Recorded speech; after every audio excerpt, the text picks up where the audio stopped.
विधि पूर्वक करते देखा। उसने कथा सुने तथा श्रद्धा पूर्वक प्रसाद जो है वह ग्रहण किए। ग्रहण करके रात को घर गई। जब रात को घर गई तो माता कलावती से पूछी कि हे पुत्री, तुम अब तक कहाँ रही और मैं कहाँ रही? मैं तेरे लिए बहुत चिंतित थी। माता के शब्द को सुनकर के कलावती बोली कि हे माता, मैं एक ब्राह्मण के घर में श्री सत्यनारायण भगवान का जो है व्रत होते हुए देखी हूँ और मेरी भी उस उत्तम व्रत को करने की इच्छा है। माता ने कन्या के वचन को सुन करके श्री सत्यनारायण भगवान की पूजन की तैयारी की। उसने बंधुओं सहित श्री सत्यनारायण भगवान का पूजन और व्रत को किया और वर मांगा कि मेरे पति और दामाद शीघ्र ही घर लौट आए। साथ ही विनती की कि हे प्रभु, अगर हमसे कोई भूल चूक हो गया है तो उस अपराध को क्षमा करें। श्री सत्यनारायण भगवान इस व्रत से प्रसन्न हो गए। उन्होंने राजा चंद्रकेतु को स्वप्न में दर्शन देकर के कहा कि हे राजन, जिन 2 वेश्यों को तुमने बंदी बना रखा है वह निर्दोष है, उन्हें प्रातः ही छोड़ दो। उनका सब धन जो तुमने ग्रहण किया है उन्हें लौटा देना, अन्यथा मैं तुम्हारा राज्य, धन, पुत्र आदि सब कुछ नष्ट कर दूंगा। राजा से ऐसे वचन कह करके भगवान जो है अंतर्ध्यान हो जाते हैं। प्रातः काल राजा चंद्रकेतु ने दरबार में सबको अपना स्वप्न सुनाया और सैनिकों को आज्ञा दिया कि दोनों वैश्यों को कैद से मुक्त करके दरबार में ले आओ। दोनों वैश्य ने आते ही राजा को प्रणाम किया। राजा ने कोमल वचनों में कहा कि हे महानुभाव, तुम्हें अज्ञानतावश ऐसा कठिन दुख की प्राप्ति हुआ है, अब तुम्हें कोई भय नहीं है, तुम मुक्त हो। ऐसा कह करके राजा ने उनको नए नए वस्त्र आभूषण पहनवाए और उनका जितना धन लिया था उससे दुगुना लौटा करके आदर के साथ विदा किया। दोनों वैसे अपने घर को चल दिए। इति श्री सत्यनारायण व्रत कथा 3 अध्याय संपूर्ण। बोले सत्यनारायण भगवान की जय। और इस तरह से अब हम घंटी को बजा करके और चतुर्थ अध्याय जो है उसकी आरंभ करेंगे। चतुर्थ अध्याय। सूत जी ने कहा कि वैश्य ने यात्रा आरंभ की और अपने नगर की ओर चला। उसके थोड़े दूर आगे बढ़ने पर दंडी वेशधारी श्री सत्यनारायण भगवान ने उसकी परीक्षा लेने हेतु उससे पूछा कि हे वैश्य, तेरे नाम में क्या है? अभिमानी वाणिक हंसता हुआ बोला कि हे दंडी, आप ऐसा क्यों पूछते हैं? क्या धन लेने की कामना है? मेरे नाम में तो बेल के पत्ते भरे हैं। वैश्य ने ऐसे वचन दंडी महाराज से कहा और ऐसा सुनकर के दंडी वेशधारी श्री सत्यनारायण भगवान जो थे, ऐसे असत्य वचन को सुन करके वह बहुत दुखित हुए और तुम्हारा वचन सत्य हो ऐसा कह करके वहां से चले गए और कुछ दूर जाकर के समुद्र के तट पर बैठ गए। दंडी महाराज के जाने के पश्चात वैसे नित्य क्रिया से निवृत्त होने के बाद नाव को ऊंची उठी देख करके अचंभा किया और तथा नाव में बेल के पत्ते आदि देख करके मूर्छित होकर के गिर पड़ा। मूर्छा खुलने पर अति शोक करने लगा। तब उसका दामाद जो है वह कहा कि आप शोक न करें, यह दंडी महाराज का श्राप है, अतः उन्हीं की शरण में हमें चलना चाहिए, वही हमारे दुखों को अंत करेंगे। दामाद के वचन को सुन करके वह वैसे दंडी भगवान के पास पहुंचा और अत्यंत भक्ति भाव से पश्चाताप करते हुए बोला कि मैंने जो आपसे असत्य वचन कहे थे उसके लिए मुझे क्षमा करें।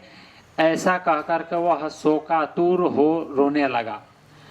तब दंडी भगवान बोले कि हे वाणिक पुत्र, मेरी आज्ञा से ही तुझे बार बार कष्ट की प्राप्ति हुआ है, तू मेरी पूजा से हमेशा मुख मोड़े रहता है। तब उस वैश्य ने कहा कि हे भगवान, आपकी माया को ब्रह्मा आदि देवता भी जान नहीं पाते हैं, तब मैं मूर्ख कैसे जान सकता हूं? आप प्रसन्न होइए, मैं अपनी क्षमता अनुसार आपकी पूजन को करूंगा। मेरी रक्षा कीजिए और मेरी नौका को पहले के समान धन से परिपूर्ण कर दीजिए।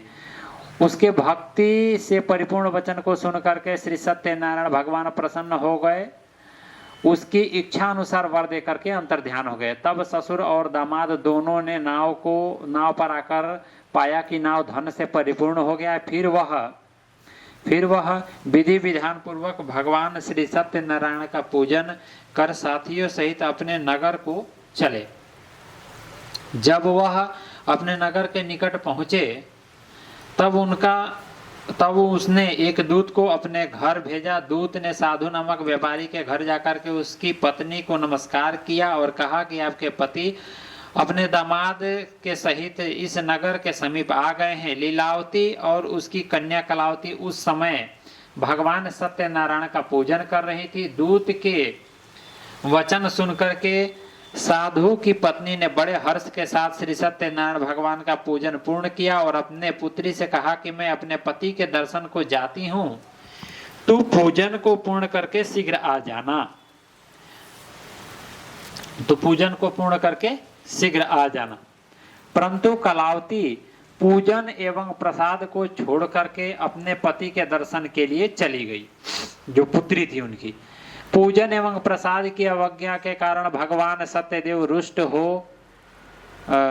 हो करके उसके पति को नाव सहित पानी में डुबो दिए। कलावती अपने पति को न पा करके रोती हुई जमीन पर गिर पड़ी। नौका को डूबा हुआ तथा कन्या को रोता हुआ देख करके साधु नामक वैसे द्रवित हो बोला, हे प्रभु, मुझसे या मेरे परिवार से अज्ञानतावश जो अपराध हुए हैं उसे क्षमा करें। उसके ऐसे वचन सुन करके सत्यदेव भगवान जो है प्रसन्न हो गए। आकाशवाणी हुई, है वैसे तेरी पुत्री मेरी प्रसाद को छोड़ करके आई है, इसलिए इसका पति जो है दृश्य हो गया है। यदि वह घर जाकर के प्रसाद ग्रहण करके लौटे तो इसका पति इसे अवश्य मिलेगा। आकाशवाणी सुनकर के कलावती ने घर पहुंच करके प्रसाद ग्रहण किया और फिर आकर के अपने पति को पूर्व रूप में पाकर के अति प्रसन्न हुई तथा उसने अपने पति के दर्शन किए। तत्पश्चात साधु व्यापारी वहीं अपने बंधु बांधवों के सहित सत्यदेव भगवान का विधि पूर्वक पूजन किया और समय समय पर आगे भी पूजन जो है और कथा को सुनता और करता रहा। अंत में वह इस लोक में सभी प्रकार के सुख भोग करके और मोक्ष को प्राप्त हुआ। इति श्री सत्यनारायण व्रत कथा चतुर्थ अध्याय संपूर्ण। बोले सत्यनारायण भगवान की जय। पंचम अध्याय। श्री सूत जी बोलते हैं कि हे ऋषिगण, मैं आगे की कथा कहता हूं, आप सभी ध्यान से सुने। सदा प्रजा के लिए चिंतित तुंगध्वज नाम के एक राजा थे।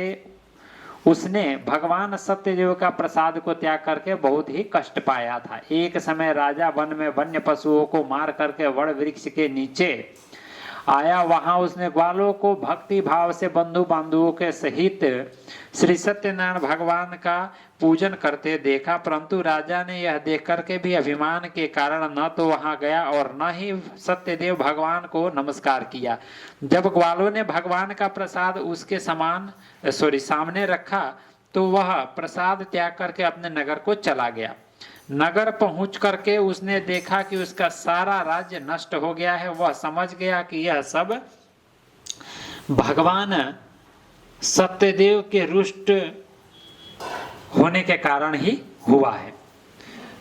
तब वह वन में जो है वापस आया और ग्वालों के समीप जाकर के विधि पूर्वक पूजन करके प्रसाद ग्रहण किया तो सत्यनारायण भगवान की कृपा से सब कुछ पहले जैसा हो गया और लंबे समय तक सुख भोग करके मरणोपरांत मोक्ष को प्राप्त हुआ।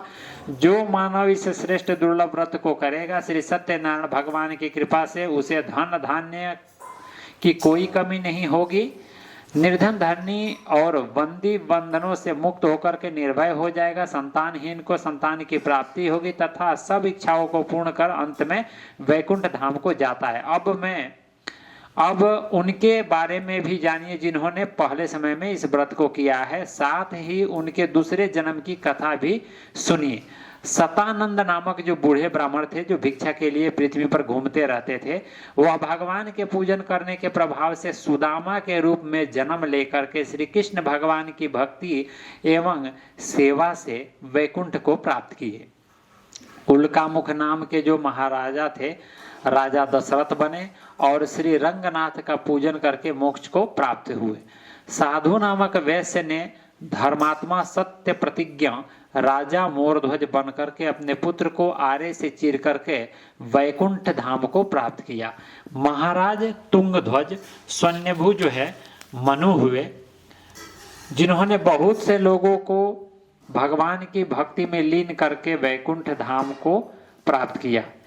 वह लकड़हारा जो था वह अगले जन्म में गुह नामक निषाद राजा बना, जिसने राम के चरणों की सेवा करके सभी जन्मों को संवार लिया। इति श्री सत्यनारायण व्रत कथा पंचमोध्याय संपूर्ण। बोले सत्यनारायण भगवान की जय। अब ये इस तरह से जो हमारी कथा थी वह संपूर्ण हो गई। अब संपूर्ण होने के बाद में हमें क्या करना है, सत्यनारायण भगवान की आरती हमें करनी है। बहुत से लोग ओम जय जगदीश हरे भी कर देते हैं, वो भी कर सकते हैं, लेकिन अगर आप कथा कर रहे हैं तो